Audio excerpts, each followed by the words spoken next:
Die Ruacana waterval is absoluut skouspelagtig op hierdie oomblik, sê toeriste. Maar vir mense wat langs die Kunene rivier bly, is dit nie sulke goeie nuus nie. Daar's besig om lodges en kampeerterreine langs die Kunene rivier te verspoel en te oorstroom. Ek het met Hanta Potgieter gepraat van Omunjanji se ruskamp. Hulle is een van die wat nou al 6 keer oorstroom het. En elke keer moet hulle perde en hulle beeste en hulle varke na 'n bultjie opvat. Hulle noem dit die wit bult. En die hoenders en die ganse en die eende, die spoel saam met die rivier af.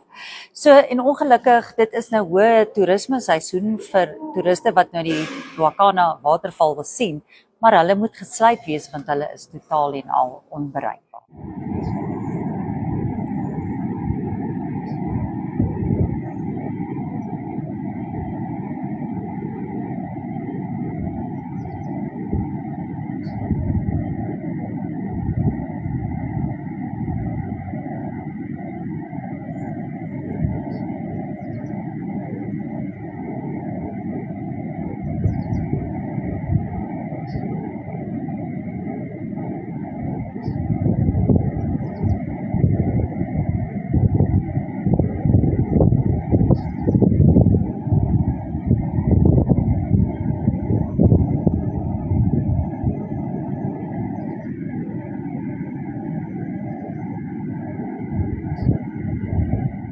Gisteraand laat het die Ministerie van Onderwys, Innovasie, Jeug, Sport, Kuns en Kultuur kennisgewing uitgereik dat daar dalk van die 1 April nie meer kos vir kinders in koshuise reg oor die land by staatskole sal wees nie, aangesien die verkrygingskontrak verval het en nie meer kan verleng word nie.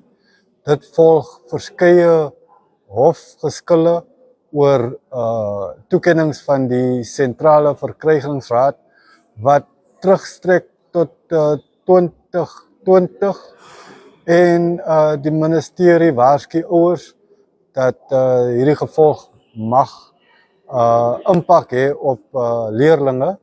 Maar ek kan meer lees daaroor in Republikein. Baie dankie. Die voorsitter van die regering se pensioenfonds, Penda Itinda, het ook vanoggend in die hoofstad